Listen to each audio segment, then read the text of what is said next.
The autumn light filtered through my kitchen window as I poured my second cup of coffee, steam curling up like whispered prayers.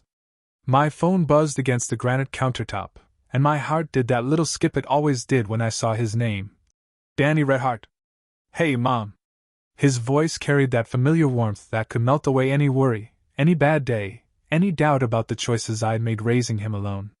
Danny! How's my favorite son? I settled into my chair, cradling the phone like it held something precious, which it did. Your only son.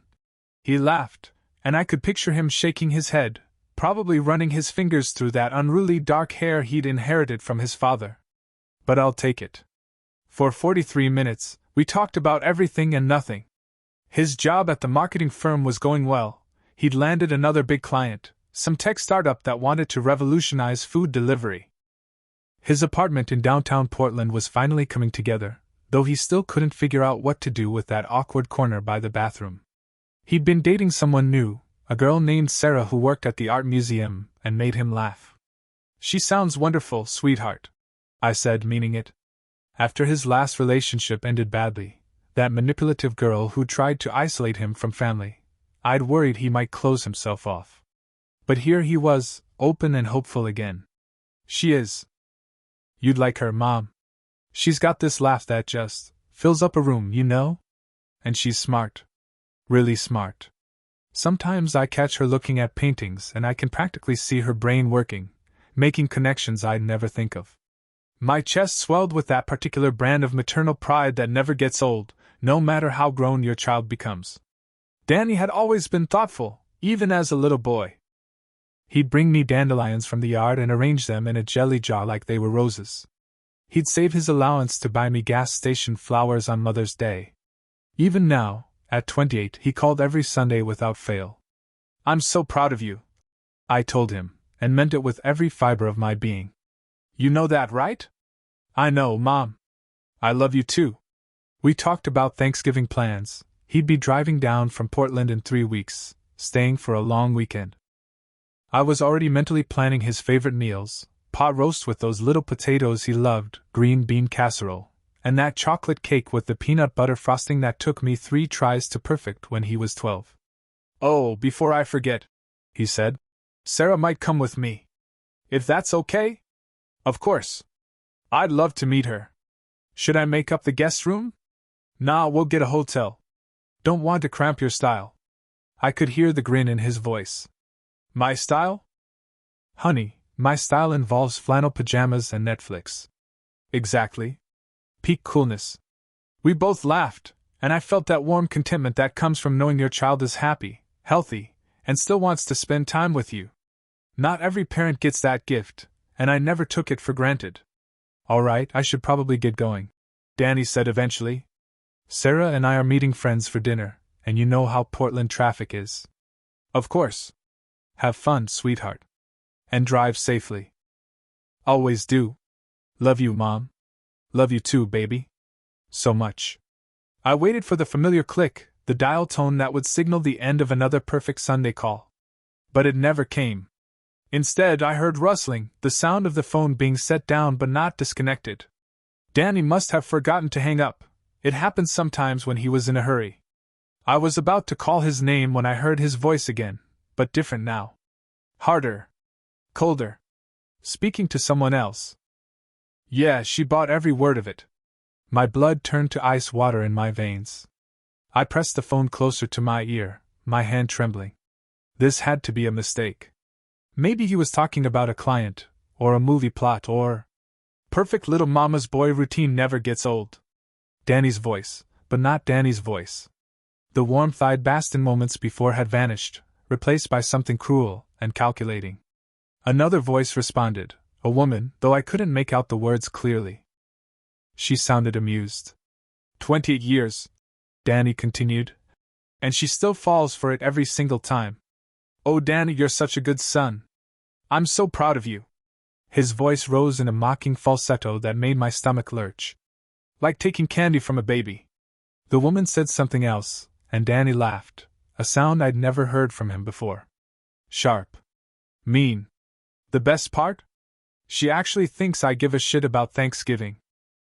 About her pot roast and her pathetic little life in that middle of nowhere town. He paused. Though I have to admit, the money transfers have been helpful.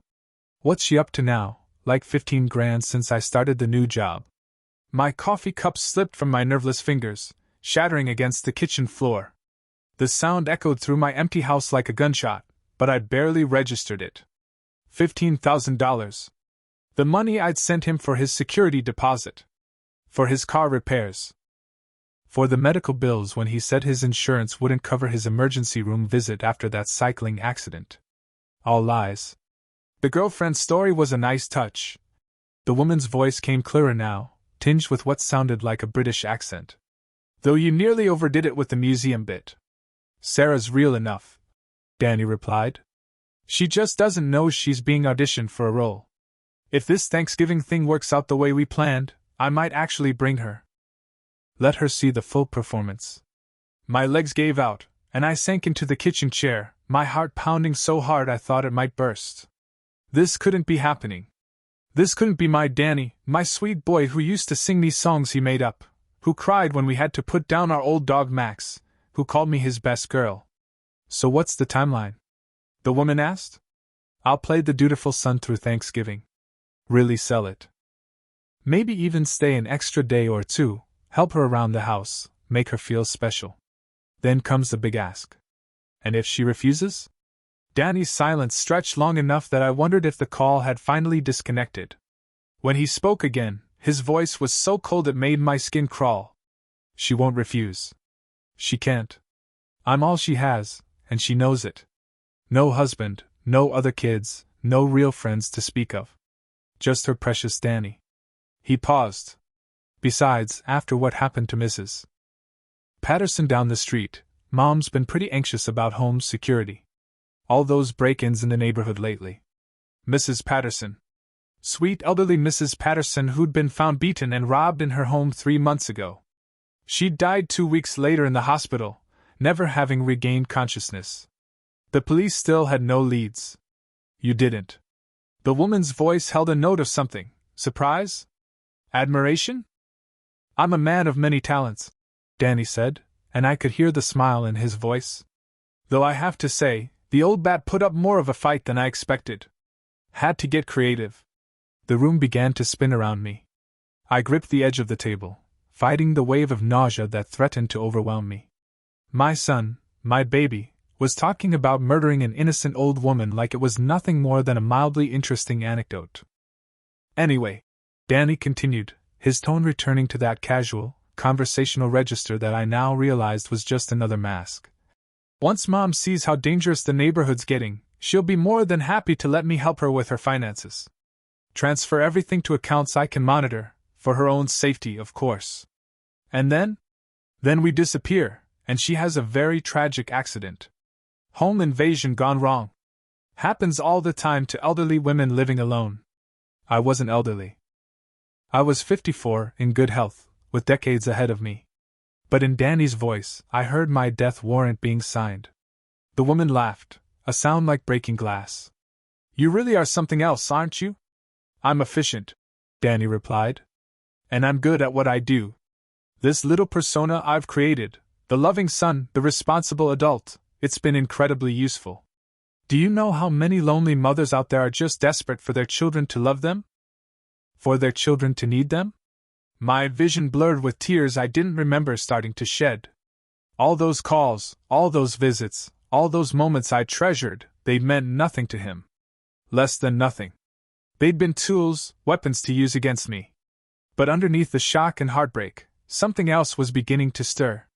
Something darker and more dangerous than grief. Anger. I forced myself to breathe slowly, quietly, as Danny's conversation continued. Every word was a knife twist, but I needed to hear this. All of it. The beauty of it, Danny was saying, is that everyone expects sons to be grateful to their mothers. Devoted. So when people see how close we are, how often I visit, how I call every week, they just think, what a good boy.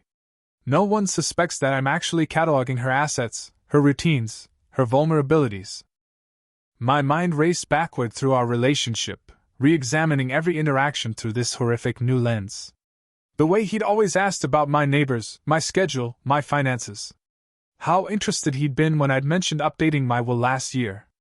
The casual questions about my security system, my banking passwords, just in case something happened. I'd thought he was being responsible. Caring. She changed her will recently. Danny continued, and my blood chilled further. Left everything to me, of course. The house alone is worth about $400,000, and she's got another $200 in savings and investments. Not bad for a small-town nobody. $600,000. That's what my life was worth to him. The woman made an appreciative sound. And she has no idea? None. She trusts me completely. It's actually kind of pathetic. Danny's voice took on that mocking tone again. She still introduces me to people as her pride and joy. Shows my picture to anyone who will look. I swear, sometimes I think she loves the idea of me more than she ever loved the actual me. That hit like a physical blow. Because there was truth in it, wasn't there? I had built my entire identity around being Danny's mother. My friends were sick of hearing Danny's stories. My social media was 90% photos of him. When people asked about me, I talked about him instead. But here's the thing, Danny continued. I don't think she ever really knew me at all. She knew this fantasy she created, the perfect son she always wanted. And I've been happy to play that role as long as it served my purposes. The woman asked something I couldn't quite catch. Since I was a teenager, probably. Maybe earlier. Danny's tone was matter-of-fact, almost clinical. I remember being about 14 and realizing that I could make her do pretty much anything just by acting hurt or disappointed. It was like having a superpower. 14. When he'd started high school, when I'd been so proud of how mature he was becoming. When he'd started having serious conversations with me about money and responsibility. I'd thought I was raising an exceptional young man. I'd been raising a monster. The first time I really tested it was when I wanted that expensive gaming system. I couldn't just ask for it, we didn't have that kind of money. So I came up with this story about being bullied at school, how the popular kids made fun of me for not having the right things. I even faked some bruises. My hand flew to my mouth, muffling a gasp. I remembered that. The bruises on his ribs, the way he flinched when I tried to hug him. How I'd called the school, demanded meetings, threatened to involve lawyers. How I'd worked extra shifts for months to buy him that gaming system, thinking it would help him fit in better. She went ballistic. Danny laughed. Stormed into that school like an avenging angel. Got 3 kids suspended based on nothing but my word. And then she bought me the gaming system, plus a bunch of other stuff I hadn't even asked for. That's when I knew I had her completely wrapped around my finger. The room was spinning again. Those 3 boys, I remembered them now. Jake Morrison, Tyler Chin, and Alex Rodriguez. I'd been so sure they were bullying my son. Their parents had been furious, their futures potentially affected by the suspensions on their records. And it had all been a lie. What about when you were older? The woman asked. College was easy. She paid for everything, never questioned my grades or what I was actually studying. Gave me spending money whenever I asked. All I had to do was call her once a week and tell her I missed her. He hadn't even been going to classes regularly. I'd found that out later during one of my surprise visits, when his roommate had let slip that Danny spent most of his time partying or sleeping. But when I'd confronted him, he'd spun some story about the roommate being jealous, about how hard he was working, how stressed he was. And I'd believed him. I'd apologized for doubting him. After college, it got even better. All those job changes, apartment moves, medical emergencies, she never questioned any of it. Just sent money whenever I asked. I probably made more from her than I ever did from actual work. My entire body was shaking now. That emergency room visit. That had cost me $3,000. The new job. That required him to relocate and needed first month's rent, last month's rent, and a security deposit. The car accident. That wasn't covered by insurance. The surprise tax bill. That would hurt his credit if he didn't pay it immediately. None of it had been real. But the real masterpiece, Danny continued, and I could hear the pride in his voice, was convincing her to take out that life insurance policy. I went cold all over. The life insurance policy he'd helped me apply for just last year. $1 million policy, with him as the sole beneficiary. He'd presented it as being responsible, protecting his future in case anything happened to me. The premiums were steep, but he'd offered to help pay them. He'd never sent me a single payment.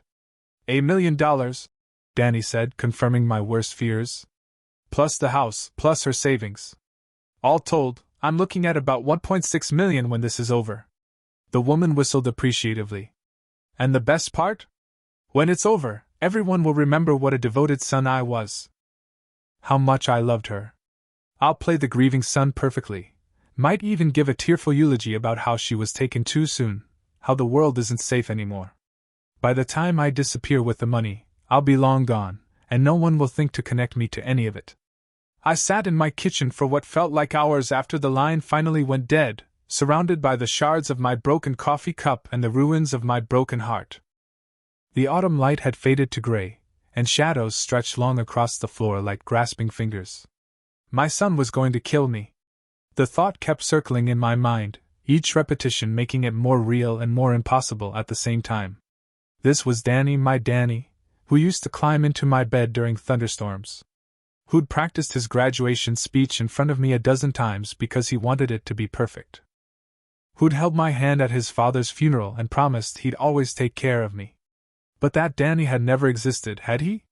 That Danny was a performance, a carefully crafted illusion designed to manipulate me. The real Danny was a cold-blooded killer who'd murdered Mrs. Patterson for practice, and was now planning to do the same to me. I thought about calling the police, but what would I tell them? That I'd overheard my son talking about killing me? They'd want evidence, and I had none. Just the word of a hysterical middle-aged woman against her successful, charming son who called every Sunday and visited for holidays. Besides, Danny was smart. Smarter than I'd ever given him credit for, apparently. If he'd been planning this for years, he'd have covered his tracks. And if I tipped him off that I knew.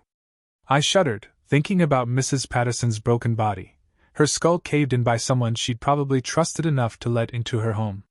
No. I couldn't go to the police. Not yet. I needed proof. And I needed a plan of my own. Standing up on shaking legs, I began to pace my kitchen, my mind racing. 3 weeks.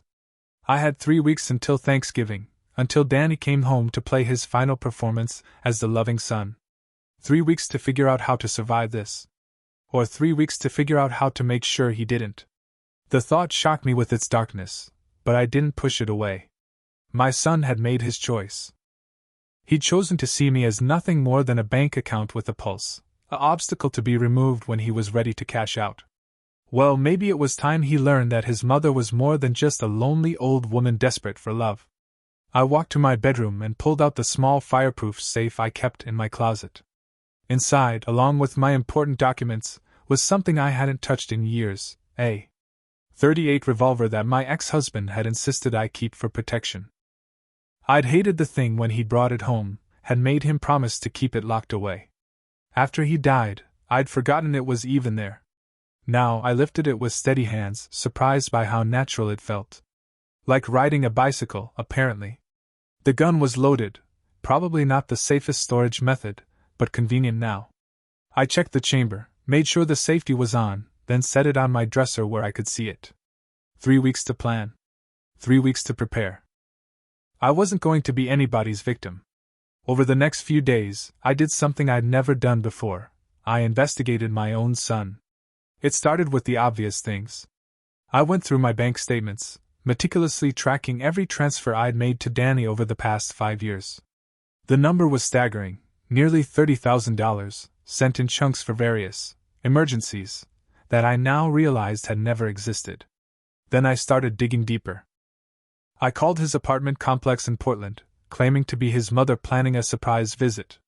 The woman who answered was sympathetic but confused. "I'm sorry, ma'am, but we don't have a Daniel Morrison in our system. Are you sure you have the right complex?" 3 more property management companies, 3 more non-existent leases. I called the marketing firm where he claimed to work. After being transferred twice, I reached someone in HR who was happy to help. "Morrison? Let me check." No, I'm sorry, we've never had anyone by that name employed here. Every detail of the life he described to me was a lie. The apartment, the job, probably even the girlfriend. I wondered if Sarah knew she was dating a con artist and a killer, or if she was just another victim in the making. But the deeper I dug, the more questions arose. If Danny wasn't living where he said he was living, where was he? If he wasn't working where he said he was working, how was he supporting himself? And most chilling of all, if he'd been lying about everything else, what else had he done? I started researching Mrs. Patterson's murder more carefully. The police reports, published in our small town's newspaper, were sparse on details. Forced entry through the back door. Signs of struggle. Robbery appeared to be the motive, as her purse and jewelry were missing. No suspects. But now I remembered details that had seemed insignificant at the time. How Danny had asked about Mrs. Patterson during one of our phone calls, whether she was still living alone, whether she ever had visitors. How he'd mentioned seeing reports about crime in suburban areas like mine, and suggesting I should be more careful about home security. He'd been setting the stage even then, making me fearful so I'd be grateful when he offered to help protect me. I pulled out the life insurance policy documents and read through them carefully for the first time. Danny had filled out most of the paperwork himself, claiming he wanted to spare me the hassle. The coverage was comprehensive, with double indemnity for accidental death. Accidental death. Like a home invasion gone wrong. That night, I found myself standing at my kitchen window, looking out at the dark street and trying to see my neighborhood through Danny's eyes. Mrs. Patterson's house sat empty now, a for sale sign tilting slightly in the front yard. 2 more elderly residents had moved away in the months since her murder, spooked by the violence that had shattered our quiet community's sense of security. Maybe that had been part of his plan too. Create enough fear, enough instability, that one more tragic accident wouldn't seem unusual. But as I stood there in the darkness, I realized something else. Danny might be smart, but he was also arrogant. He'd gotten away with murder once, and more importantly, he'd gotten away with manipulating me for years. He thought he knew me completely, the gullible, lonely mother who would believe anything her precious son told her. He had no idea who I really was beneath the role I'd been playing. And that, I realized, might be my only advantage. Before Danny was born, before I became a mother and let that identity swallow every other part of myself, I had been someone else entirely. I'd been Rebecca Chin, the girl who talked her way into a job at the district attorney's office straight out of high school. I'd worked there for 10 years, starting as a file clerk and working my way up to paralegal. I'd specialized in domestic violence cases, helping prosecutors build cases against men who thought they could terrorize their families without consequences. I'd been good at it. Really good. I understood how predators thought, how they operated, how they justified their actions to themselves and others. I knew how they selected victims, how they groomed them, how they maintained control. I'd left that job when Danny was born, telling myself it was temporary, that I'd go back when he was older. But somehow, temporary had become permanent. The years had slipped by, and I'd let myself forget the woman I'd been before motherhood consumed me. But she was still in there somewhere. And now, for the first time in 28 years, I needed her. I spent the weekend pulling my old case files from storage, the ones I'd been allowed to keep when I left the DA's office. Reading through them now, with adult eyes and hard-won experience, I saw patterns I'd missed as a young woman. The manipulation tactics. The way abusers isolated their victims, made them financially dependent, convinced them that they were worthless without their abuser's love. The gradual escalation from emotional abuse to physical violence. The careful planning that went into the final act. Danny had been following the playbook perfectly, except I hadn't realized I was the victim until it was almost too late. Almost. I started making lists, everything I knew about Danny's real life versus the fiction he'd created. Every lie he'd told, every manipulation he'd used. Every vulnerability he'd exploited. And then I started making lists of my own assets. Not financial ones, those he already knew about. But other resources. Knowledge. Connections. Skills I'd forgotten I had. My ex-colleague Maria still worked at the DA's office. She'd been the one to send me a Christmas card every year, keeping me updated on office gossip and personnel changes. When I called her, she was delighted to hear from me. "Rebecca! My God, it's been years! How are you? How's your son?" I almost laughed at the irony. Well, that's actually why I'm calling. I need some advice, and I need you to keep this conversation confidential. Maria had always been discreet. It's what made her good at her job. Of course. What's going on? I told her everything, about the overheard phone call, about Mrs. Patterson, about the life insurance policy and Danny's plans for Thanksgiving. I expected skepticism, maybe even disbelief. Instead, Maria was quiet for a long moment. Then, "Jesus, Rebecca. This is bad. Really bad. I know. But I need to know, legally speaking, what are my options?" "Well, you could go to the police with what you overheard, but without additional evidence. They'd think I was a paranoid mother making things up." "I know. The problem is that everything you've told me is circumstantial. The money transfers could be explained away. Plenty of parents support their adult children. The lies about his job and apartment are shitty, but not criminal. And the conversation you overheard. Any halfway decent lawyer would get that thrown out." My heart sank, but Maria wasn't finished. "However," she continued, "if you could get him to incriminate himself in a way that could be recorded legally." "You mean wear a wire?" "I mean create a situation where he admits to his crimes in a way that could be used in court." "But Rebecca, this is incredibly dangerous. If he realizes what you're doing, he'll kill me." I finished the sentence for her. "He's going to kill me anyway, Maria. At least this way, I have a chance." We talked for another hour, with Maria walking me through the legal requirements for recording conversations, the rules of evidence, and the procedures for building a case that would actually stick. She also gave me the name of a private investigator who specialized in domestic violence cases, someone who might be able to help me gather additional evidence on Danny's activities. By the time I hung up, I had the skeleton of a plan. It was risky. If Danny suspected anything, I'd be dead before I could implement it. But it was better than waiting passively for him to kill me. I had 2.5 weeks to become someone Danny had never met, a woman who could fight back. The first step was to start acting like his victim again. The hardest part wasn't pretending I didn't know what Danny really was, it was pretending I still loved him. When he called that Wednesday for our usual check-in, I had to force warmth into my voice, had to respond to his practiced affection with what sounded like genuine maternal love. Every word felt like swallowing glass. "Hey, Mom. How's your week going?" "Oh, you know, the usual. Though I have to admit, I've been feeling a little anxious lately." I could practically hear his ears perk up. "Anxious? What about?" "Well, you remember Mrs. Patterson from down the street? The poor woman who was killed." "Of course. That was terrible." The casual way he said it made my skin crawl, but I pressed on. "There have been more break-ins in the neighborhood. The Johnsons 2 blocks over were robbed last weekend while they were at church. And yesterday, someone tried to get into the Hendersons' house in broad daylight. Neither of these things had happened, but Danny had no way of knowing that." "Mom, that's horrible. Are you sure you're safe there?" "I don't know," I said, letting my voice waver slightly. "I've been thinking maybe I should look into some kind of security system. Or maybe it's time to consider moving somewhere safer." "Moving?" His interest was unmistakable now. "Where would you go?" "I don't know. Maybe one of those senior communities. Someplace with security guards and, well, where I wouldn't be alone so much." The silence stretched long enough that I wondered if I'd overplayed my hand.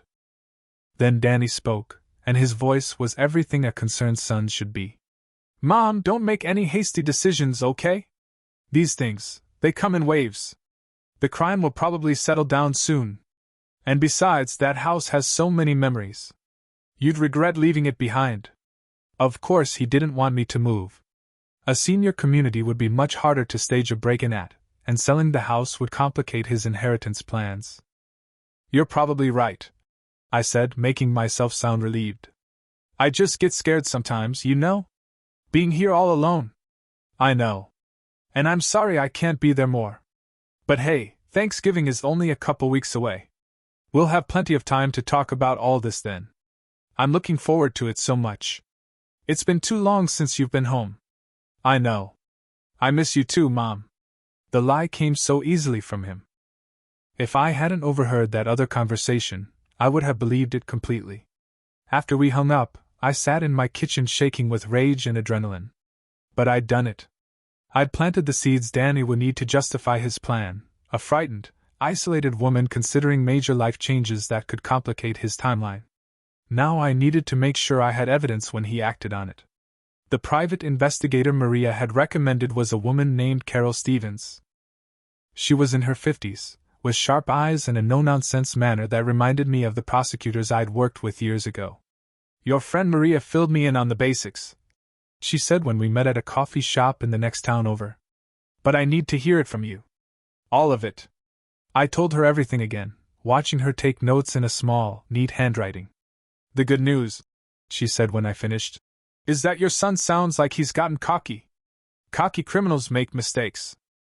The bad news is that we're working on a very tight timeline. What do you need from me? First, I need you to document everything.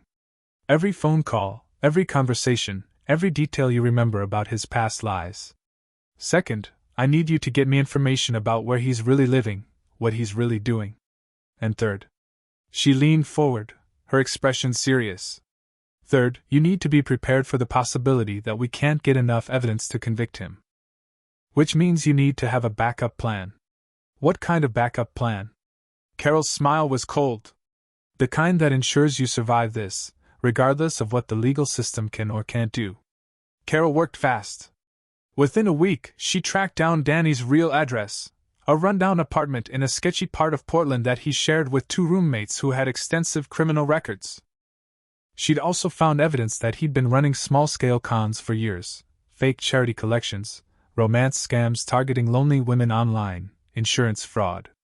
But most importantly, she'd connected him to 3 other suspicious deaths. All women, she explained, spreading photographs across my kitchen table. All between the ages of 50 and 70. All living alone. All found dead in what appeared to be botched break-ins. I stared at the faces: Janet Morris from Eugene, Linda Watson from Salem, Patricia Vance from Corvallis. All within a few hours' drive of Portland. All killed in the past 3 years. The police haven't connected these cases because they happened in different jurisdictions, and your son was careful to vary his methods. But there are patterns if you know what to look for. She pointed to the case files she'd somehow obtained. Janet Morris had recently increased her life insurance. Linda Watson had been talking to neighbors about feeling unsafe in her neighborhood. Patricia Vance had been corresponding with a young man she thought was her nephew. Turned out the real nephew had been deployed overseas and had no idea someone was using his identity. Danny killed all of them. It wasn't a question. I believe so. And I believe you were meant to be number 4. The room felt cold despite the warm afternoon sun streaming through the windows. The challenge, Carol continued, is proving it. Danny's been smart about leaving minimal evidence, and by the time we could convince multiple police departments to coordinate their investigations, he'd be long gone with your money. So what do? We make him confess. She pulled out a small device that looked like a flash drive. This is a digital recorder. State-of-the-art, nearly undetectable, with enough battery life for several hours. If you can get him talking about his plans, or better yet about his past crimes, we'll have everything we need. I took the device, surprised by how light it was. Such a small thing to hang my life on. The trick, Carol said, is getting him to talk without making him suspicious. You'll need to create the right environment, the right conversation. How do I do that? You become the perfect victim. Grateful, trusting, completely unaware. You make him feel safe enough to gloat. I thought about that conversation I'd overheard, the pride in Danny's voice when he described his manipulation tactics. Carol was right. He wanted to brag about how clever he was. There's one more thing, Carol said, her expression grave. If this doesn't work, if he realizes what you're doing, or if we can't get enough evidence, you need to be prepared to defend yourself. She gestured toward the gun on my counter, which I'd taken to keeping within reach at all times. Have you been practicing? I shook my head. The gun had felt comfortable in my hand, but I hadn't actually fired it in years. We need to fix that. Today, Carol took me to a shooting range outside town, where she coached me through proper stance, sight alignment, and trigger control.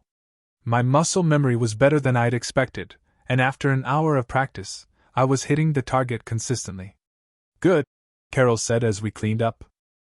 But remember, shooting at a paper target is very different from shooting at a person. Even when that person is trying to kill you. I know. Do you?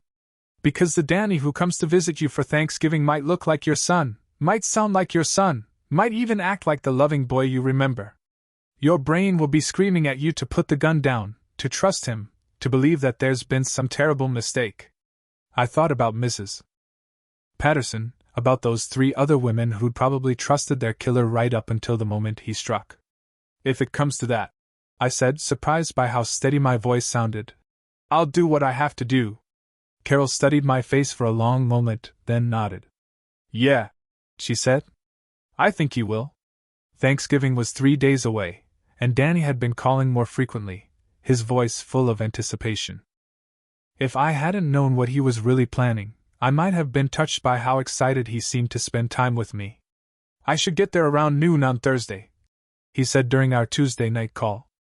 Sarah decided she can't make it after all, some family emergency, but I'm actually kind of glad.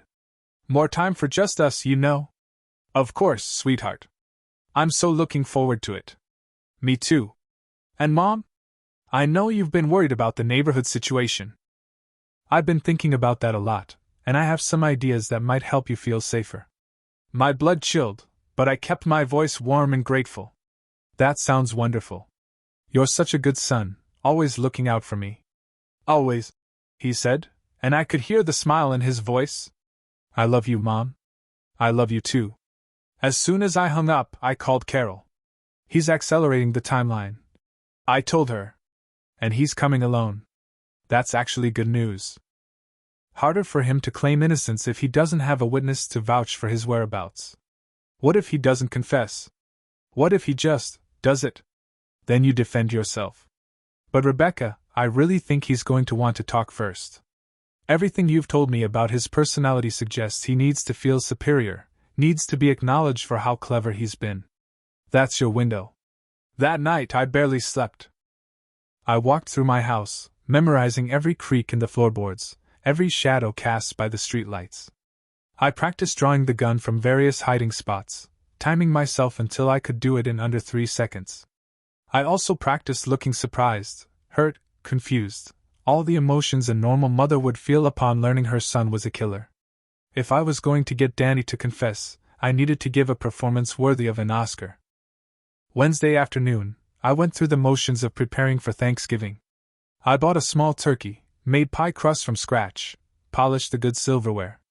To any neighbor looking in, I was just a mother preparing a holiday meal for her beloved son. But hidden in my kitchen was the recording device, and hidden in my bedroom was the gun. And hidden beneath my maternal facade was a woman who was ready to kill to protect herself. Danny called Wednesday evening to confirm his arrival time. I can't wait to see you, Mom. It's been too long. I know. I've missed you so much. I've got some surprises for you, too. Some things I've been saving up to talk about. Oh? What kind of surprises? The kind that might change both our lives, he said. But I'll save it for tomorrow. No point in spoiling the surprise over the phone. After we hung up, I sat in my darkened living room, looking at the family photos scattered across the mantelpiece. Danny as a baby, chubby and smiling. Danny on his first day of school, clutching my hand. Danny at his high school graduation, tall and handsome in his cap and gown. Tomorrow, one of us was going to die. I was awake before dawn, too nervous to sleep. I made coffee with shaking hands, then forced myself to go through my morning routine as normally as possible. Shower, dress, makeup, armor for the performance of my life.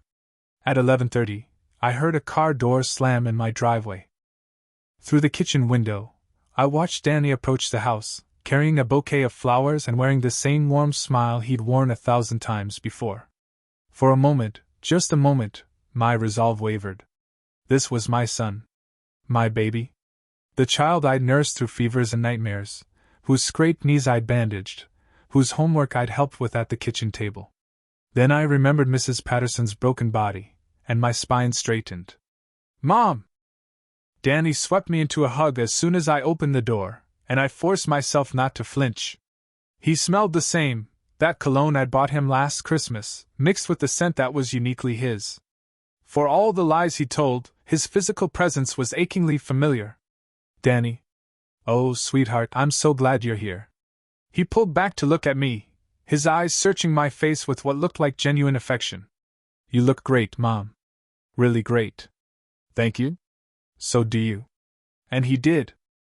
Whatever criminal activities he'd been engaging in, they hadn't left any obvious marks. He looked healthy, successful, like the marketing executive he'd pretended to be. These are for you, he said, handing me the flowers. I know how much you love daisies. They were beautiful, white petals with bright yellow centers, arranged with obvious care. I wondered if he'd bought them with my money. They're perfect. Let me put them in water. I led him into the kitchen, hyper-aware of every move he made. Was he memorizing the layout? Looking for points of entry or escape? Cataloging potential weapons? But his behavior seemed completely normal. He complimented the smell of the turkey, asked about my neighbors, admired the pie cooling on the counter. If I hadn't overheard that phone conversation, I would never have suspected anything was wrong. So, I said as I arranged the flowers in a vase. You mentioned you had some surprises to share? I do. But let's eat first. I don't want to spoil our dinner with serious talk. Of course. Everything should be ready in about an hour. Perfect. That gives us time to catch up. We settled in the living room, and Danny launched into what seemed like genuine stories about his life, or at least the parts that weren't completely fabricated. He talked about books he'd been reading, movies he'd seen, places he'd visited. He asked about my garden, my book club, my volunteer work at the library. It was exactly the kind of conversation we'd always had, warm and easy and comfortable. And it was torture, because I knew it was all a prelude to my murder. Finally, the turkey was done, and we sat down to eat. Danny praised everything effusively, piled his plate high with stuffing and sweet potatoes, asked for seconds on the green bean casserole. This is incredible, Mom. I'd forgotten what real home cooking tastes like. I'm glad you're enjoying it. I pushed food around my plate, too nervous to eat much despite my stomach's protests. You're not eating, Danny observed. I guess I'm just excited to have you here. Sometimes that affects my appetite. He smiled, reaching across the table to squeeze my hand. I'm excited too. This is going to be a Thanksgiving we'll both remember forever. The words sent ice through my veins, but I squeezed back. I hope so, sweetheart. After dinner, we moved back to the living room. Danny insisted on building a fire, claiming it would make the evening more cozy. I watched him work, noting how he knew exactly where I kept the matches, how efficiently he arranged the kindling. He'd clearly paid attention during his previous visits, cataloging details for future use. The recording device was hidden in my sweater pocket, already activated. All I needed now was to get him talking. You seem different, I said as he settled back onto the couch. More confident, I suppose? More sure of yourself. Danny's smile was sharp around the edges. I've been doing a lot of thinking lately. About life, about what I want, about opportunities. What kind of opportunities? He was quiet for a moment, staring into the fire. When he looked back at me, there was something calculating in his eyes that I'd never seen before, or maybe I just never recognized it for what it was.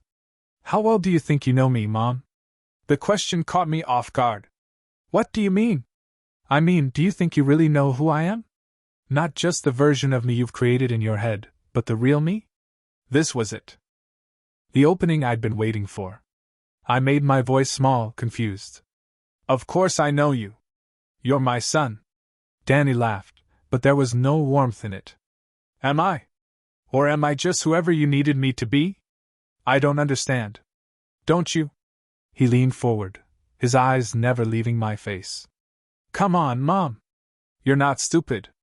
Haven't you ever wondered why I always need money? Why my stories don't quite add up? Why I never seem to have any real friends or relationships that last? I let my face show dawning confusion. Hurt? Danny, what are you talking about? I'm talking about the fact that you don't know me at all. You know this fantasy you've created, the perfect son who calls every week and visits for holidays, and actually gives a damn about your little small-town life. But that person doesn't exist. My heart was hammering, but I forced myself to look more confused than frightened. Of course you exist. You're sitting right here. I'm sitting here. Danny agreed. But the Danny you love, the one you're so proud of? That's just a character I play. And I'm really, really good at it. I don't understand what you're saying. Then let me explain it to you. His voice was patient now, like he was talking to a particularly slow child. I don't work for a marketing firm. I don't live in that apartment I described. I don't have a girlfriend named Sarah who works at an art museum. Hell, I barely even like you most of the time. I gasped, putting my hand to my chest. Danny! Oh, don't look so shocked. You had to know this was coming eventually. I mean, what kind of adult man calls his mother every single week? What kind of successful professional needs constant financial help from his widowed mother? I thought you were just going through a rough patch.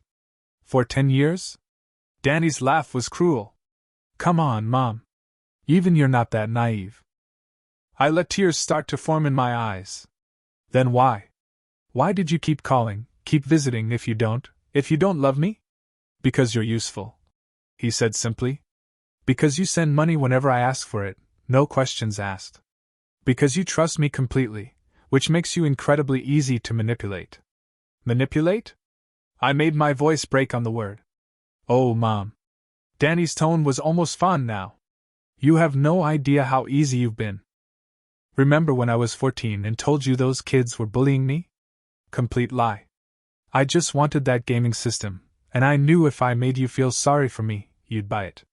The admission hit me like a physical blow, even though I'd already known it was true. Remember all those emergency room bills I sent you? The car repairs? The apartment deposits? All fake. I got pretty good with Photoshop over the years. But why? I whispered. Why would you do this to me? Because I could, Danny said. Because you made it so easy. Because you were so desperate to believe that you'd raise this amazing son that you never questioned anything I told you. He stood up, began pacing in front of the fireplace. The flames cast dancing shadows on his face, making him look demonic. Do you want to know the truth about me, Mom? The real truth? I nodded, not trusting my voice. I'm very good at reading people. Understanding what they want, what they fear, what they need to hear. And I'm very good at becoming whatever they need me to be. It's a talent, really. You're scaring me, I said, and didn't have to fake the tremor in my voice. Good. You should be scared. Because this conversation? This is me being honest with you for the first time in your life. And honesty, he said, turning to look at me with cold eyes, can be dangerous. Let me tell you about some of my other performances. Danny continued, settling back onto the couch but maintaining that predatory alertness. There was Janet Morris up in Eugene. Sweet lady, reminded me a lot of you actually. Lonely widow, son who lived far away and never called. My blood turned to ice, but I forced myself to look confused rather than horrified. I don't understand. Who is Janet Morris?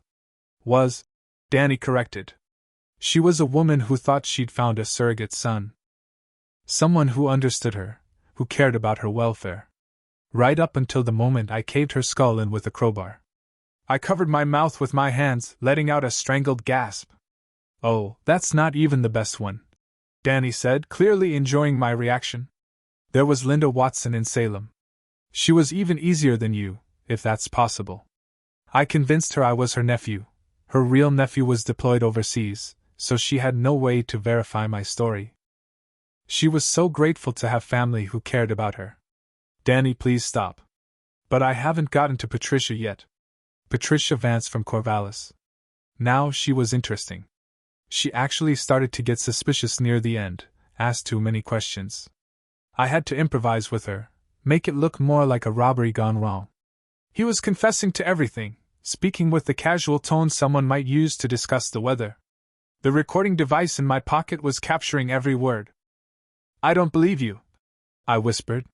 You couldn't. Kill innocent old women for their money? Danny's smile was horrible. Oh, Mom. I've been killing innocent old women for years. And I'm very, very good at it. Why are you telling me this? Because, Danny said, leaning forward again. It's your turn. The words hung in the air between us like a death sentence. My turn for what? To die, Mom. Tonight, actually. I was going to wait until tomorrow, make it look like a break-in while you were sleeping, but this is so much more satisfying. Getting to see your face when you realize what's happening. I started to stand up, but Danny was faster, moving to block my path to the door. Now. We're not finished with our conversation yet. I want you to understand exactly how this is going to work. Danny, please. I'm your mother. You're an ATM with a pulse, he said coldly. And not a very useful one anymore. Do you know how much you're worth to me dead versus alive? I shook my head, tears streaming down my face now. $1.6 million. Your house, your savings, your investments, and that beautiful life insurance policy we took out together. All of it coming to your loving, devoted son. People will know, I said desperately. They'll investigate. Will they? A lonely widow, living alone in a neighborhood that's been plagued by break-ins. When they find your body, they'll see exactly what I want them to see, another tragic victim of random crime. Danny pulled something from his jacket pocket, a crowbar, stained dark at one end. Mrs. Patterson's blood, I realized with horror. I kept this as a souvenir, he said, turning it over in his hands. Amazing how much damage such a simple tool can do. Danny, please. I'll give you the money. I'll sign everything over to you. You don't have to kill me. But that's where you're wrong, Mom. Because if you're alive, you might change your mind. You might get suspicious, ask questions, cause problems. Dead beneficiaries don't have second thoughts. He hefted the crowbar, testing its weight. Don't worry. I'll make sure to give a beautiful eulogy at your funeral. Everyone will talk about what a devoted son you had, how much you meant to me. Like you did for Mrs. Patterson? The words slipped out before I could stop them, and Danny's head snapped up, his eyes narrowing. What did you say? My heart hammered against my ribs. I'd made a mistake, revealed that I knew more than I should. But maybe I could still salvage this. Mrs. Patterson. You said you killed her? Did you go to her funeral? Danny's expression relaxed slightly. Oh yes. I sat in the back, played the concerned neighbor who was worried about the crime in our community. Even shook hands with her nephew afterward, told him how sorry I was for his loss. You're sick. I'm practical, Danny corrected. And I'm smart. Smart enough to have gotten away with this for years. He stood up, gripping the crowbar tighter. But enough talking. It's time to finish this. Wait, I said, holding up my hands. Just wait. I need to understand something. Danny paused, the crowbar raised halfway. What? Why now? I mean, you've been taking money from me for years. Why kill me today? His smile was cold. Because I'm ready to disappear, and you're the last loose end. I've got enough saved up to start fresh somewhere else, but your insurance payout will set me up for life. And Sarah? What about her? What about her? She was never real, remember? Just another story to make you think I had a normal life. But you said she was real. You said you might bring her for Thanksgiving. Danny's eyes flickered with something, annoyance, maybe, or confusion. I say a lot of things, Mom. Most of them are lies. You should have figured that out by now. But I had caught something in his expression, a tell I recognized from my old job.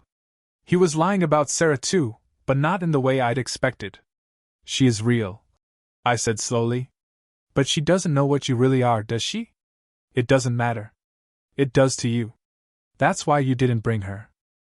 Because you're actually afraid she might see through your act. Danny's grip on the crowbar tightened. Shut up. That's it, isn't it? For once in your life, you found someone whose opinion actually matters to you, and you're terrified she'll figure out what you really are. I said shut up. Danny's voice cracked, and for just a moment, I saw something underneath the cold calculation, fear, vulnerability, maybe even genuine feeling. It was the opening I needed. I lunged to my right, toward the kitchen, but Danny was faster. The crowbar whistled through the air where my head had been a second before, smashing into the coffee table and sending wood splinters flying. "You stupid bitch!" he snarled, coming after me. "You think you can run from me in your own house?" I made it to the kitchen and yanked open the drawer where I kept my largest knives, but Danny was right behind me. His hand closed around my wrist, squeezing until I dropped the knife. "Nice try, Mom. But I know this house as well as you do. Better, even. I've been planning this for months." He shoved me back against the counter, raising the crowbar again. But I was ready this time. My hand found the handle of the cast iron skillet I'd left on the stove, still heavy with grease from cooking the turkey. I swung it with all my strength, catching Danny across the side of his head. He staggered, blood streaming from his temple, but didn't go down. Instead, he looked at me with something like respect. Well, maybe there's more fight in you than I thought." "More than you know," I said, and this time I didn't try to hide the steel in my voice. Danny's eyes widened slightly. For the first time since he'd arrived, he looked uncertain. "You knew," he said slowly. "Before I told you. You already knew."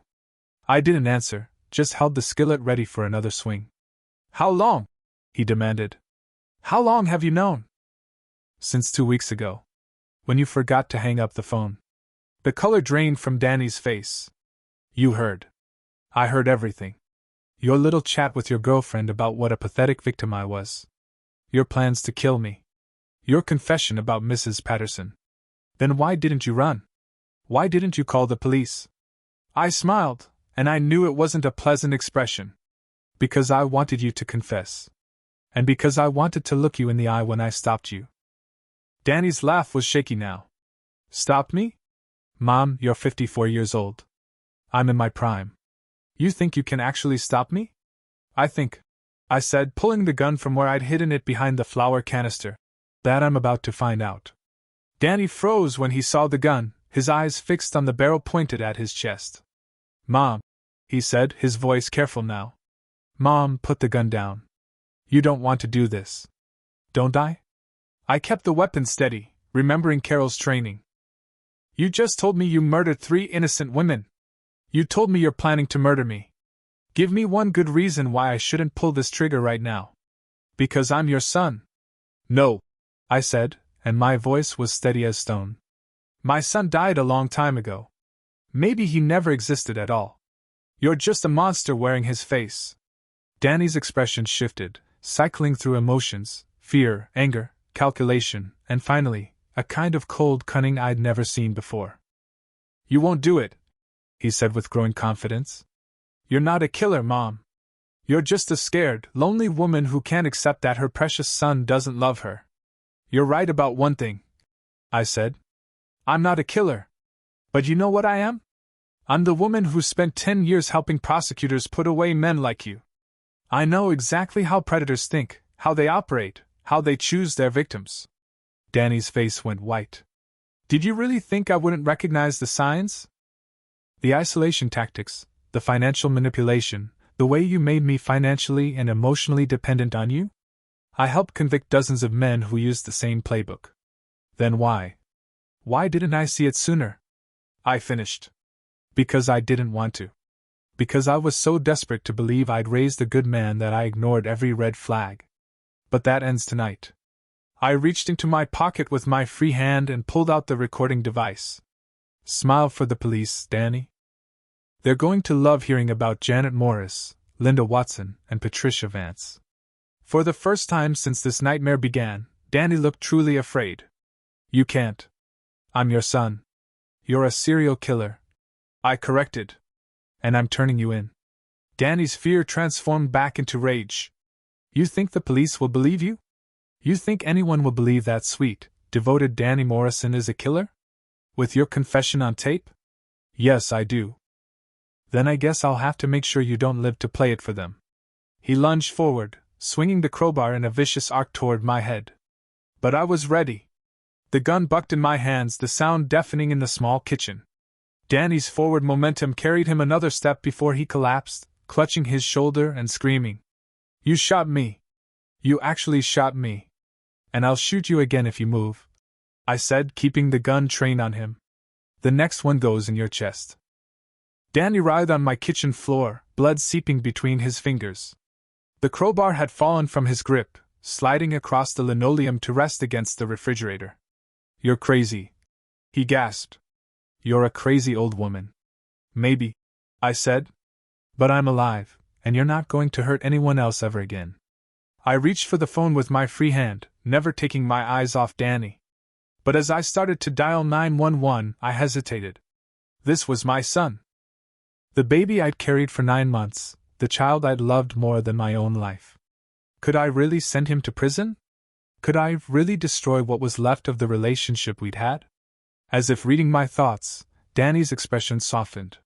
When he spoke, his voice was the one I remembered from his childhood, hurt, vulnerable, frightened. "Mom," he whispered. "Mom, please. I'm sorry. I'm so sorry. I didn't mean any of it. I was scared, and angry, and I said things I didn't mean." For just a moment my resolve wavered. This was Danny, my Danny, bleeding and broken on my kitchen floor. Then I remembered Mrs. Patterson's funeral. The way her nephew had sobbed over her casket. The 3 other women whose lives had been snuffed out for nothing more than greed. I finished dialing 911. 911, what's your emergency? This is Rebecca Morrison at 1247 Elm Street. I need police and an ambulance. I've just shot an intruder in my home. 6 months later, I sat in a courtroom watching my son be sentenced to life in prison without parole for 4 counts of first-degree murder. The trial had been a media sensation. The devoted son who was really a serial killer. The mother who'd uncovered his crimes and turned him in. The recording that had captured his confessions in chilling detail. Danny had tried every defense his lawyers could think of. He claimed he was mentally ill. He claimed he was coerced. He even claimed that I had somehow manipulated him into confessing to crimes he didn't commit. None of it worked. The evidence was overwhelming, and the jury deliberated for less than 3 hours. Throughout the trial, Danny had tried to catch my eye, to give me those looks that had once melted my heart and opened my wallet. But I'd looked right through him. The man sitting at the defendant's table was a stranger to me. As the judge read the sentence, I felt empty. Not vindicated, not satisfied. Just empty. Afterward, I walked out of the courthouse into the bright spring sunshine. Carol was waiting for me by her car. "How do you feel?" she asked. "Like I'm 54 years old and I'm just now figuring out who I am," I said. "That's not a bad place to start." She was right. For the first time in nearly 3 decades, I wasn't Danny's mother first and everything else second. I was just Rebecca Morrison, and I had to figure out what that meant. I'd sold the house. Too many memories, too much blood on the kitchen floor. I'd moved to a small apartment in the city, gotten a job with a victims advocacy group. It wasn't much, but it was honest work helping people who'd been where I'd been. The insurance company had fought me on Danny's policy, claiming that turning in your own son constituted some kind of fraud. But my lawyers had prevailed, and the $1 million had gone into a trust fund for the families of Danny's victims. I kept only enough to start over.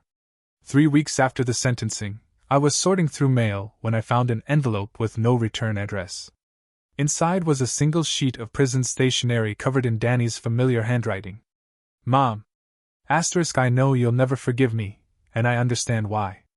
But I need you to know that I really did love you, in my own way. Maybe not the way you needed me to, but it was real. Asterisk. I've been thinking a lot about what you said, about the son you thought you raised. Maybe he did exist once. Maybe he got lost somewhere along the way. I don't know. Asterisk. I'm sorry. For all of it. For Mrs. Patterson, for those other women, for the lies, for everything. I know it doesn't change anything, but I needed to say it. Asterisk. I hope you find peace. Asterisk. Danny. I read the letter twice, then walked to my kitchen and held it over the sink. The flame from my lighter caught the corner of the page, and I watched my son's words turn to ash.